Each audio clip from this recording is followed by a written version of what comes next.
Price allot. கர்த்தருடைய பரிசுத்த நாமம் மகிமைப்படுவதாக. இந்த நாளும் இயேசுவின் நாமத்தினால் உங்களுக்கு இனிய நாளாய் அமைவதாக. இந்த நாளுக்கான கர்த்தருடைய வார்த்தை ஆதியாகமத்தின் புஸ்தகம் 1ஆம் அதிகாரம் அதனுடைய 21வது வசனம்.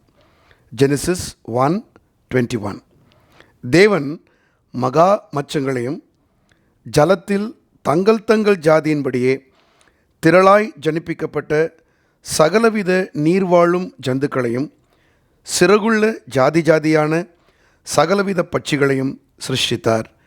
தேவன் அது நல்லது என்று கண்டார். கர்த்தருடைய பரிசுத்த நாமம் மகிமைப்படுவதாக. அன்பான கர்த்தருடைய பிள்ளைகளே, இந்த நாளுக்கான கர்த்தருடைய வார்த்தை விசாலமான இருதயம்.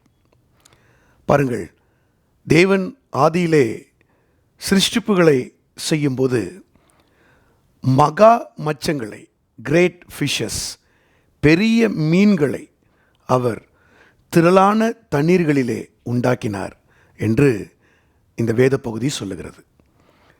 நம்முடைய ஆவிக்குரிய வாழ்க்கையிலும் மகா மச்சங்களாய் நாம் காணப்பட பெரிய ஒரு விசாலமான இருதயம் உள்ளவர்களாய் கர்த்தர் நம்மை நடத்த அவர் திட்டமிடுகிறார்.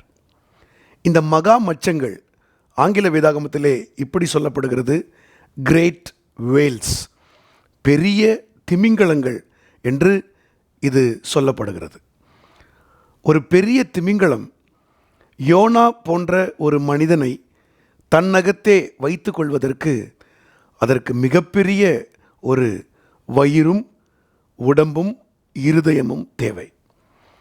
அதே போலதான் பரிசுத்தவான்களாய் கர்த்தர் நம்மை சபைகளிலே வைத்து நம்முடைய வீடுகளிலே தெருக்களிலே நம்மை கர்த்தர் கொண்டு செல்லும்போது யோனாக்களை போன்ற அநேக பின்மாற்றமுள்ள ஜனங்கள் இருப்பார்கள்.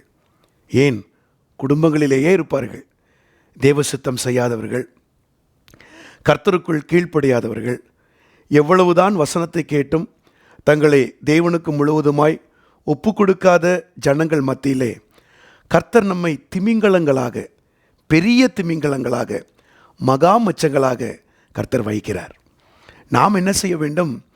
ஒரு விசாலமான இருதயத்தோடு யோனாக்களாய் இருக்கிற இவர்களை உள்வாங்கி அவர்களுக்காக ஜெபித்து அவர்களுக்காக நேரம் செலவழித்து அவர்களுக்காக பிரயாசப்படும் போது கர்த்தர் நம்மை ஆசீர்வதிக்கிறார். இந்த காலை வேளையிலே உங்களுக்குள்ளே ஒரு விசாலமான இருதயம் உண்டாவதாக. உங்கள் மூலமாக யாரையெல்லாம் கர்த்தர் இழந்திருக்கிறாரோ கண்டிப்பாக கர்த்தர் மீட்டு கொள்ளுவார். நீங்கள் அதற்கு ஆயத்தமாக இருக்கிறீர்களா? சகோதரா, சகோதரி, இந்த நாளிலே இவ்வளவு வார்த்தைகளை கர்த்தர் நமக்கு கொடுத்து நம்மை பலப்படுத்தி நம்மை மகா மச்சங்களாய் வைத்திருப்பதனுடைய இரகசியமே ஒரு விசாலமான இருதயத்திற்காகத்தான்.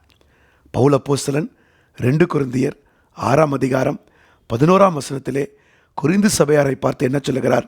கொரிந்தியரே, என் வாய் உங்களுக்காக திறந்திருக்கிறது, என் இருதயம் பூரித்திருக்கிறது. அவருடைய ஆங்கில மொழிபெயர்ப்பு சொல்லுகிறது, என் இருதயம் உங்களுக்காக விசாலமாக இருக்கிறது. ஆம் பிரியமானவர்களே, அந்த விசாலமுள்ள இருதயமுள்ள பவுல் தன்னுடைய கட்டுகளின் மத்தியில் திருடிவிட்டு வந்ததான ஓனேசிமு என்கிறவனை ஜெயிலிலே ஆதாயப்படுத்தி எந்த எஜமானிடத்தில் அவன் திருடிவிட்டு வந்தானோ அதே எஜமானிடத்தில், பிலமோனிடத்தில் அவனை கொண்டு போய் விட்டு இருவரையும் சமாதானப்படுத்தி பிலமோனும் அவனை ஏற்றுக்கொள்ளுகிறார். ஓனேசிமும் மறுபடியும் தன் எஜமானிடத்திலே சென்று வேலைக்கு சென்று தன்னை அர்ப்பணிக்கிறார்.